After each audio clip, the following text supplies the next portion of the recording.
किसी समय की बात है, एक छोटे से गांव में एक किसान रहता था। उसका नाम रामू था। रामू बहुत मेहनती और ईमानदार था, लेकिन उसकी जिंदगी में कोई खुशियां नहीं थी।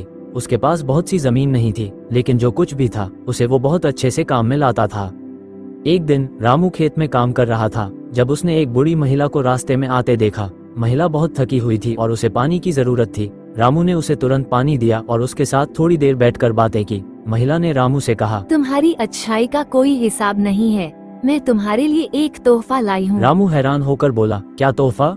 महिला मुस्कराई और बोली, तुमने मेरी मदद की है, अब मैं तुम्हारी किस्मत बदल दूंगी। रात को तुम देखना, तुम्हें एक अनमोल खजाना मिलेगा। रामू महिला की बातों को हल्के में लिया, लेकिन उसने धन्यवाद कहा और फिर अपने काम में लग गया। रात को जब वह घर वापस आया तो उसने देखा कि उसके बगीचे में कुछ चमक रहा था। उसने पास जाकर देखा तो वहाँ एक सुंदर सोने की संदूक पड़ी थी। रामू ने वह संदूक खोला और देखा कि उसमें बहुत सा सोना और जवाहरात थे।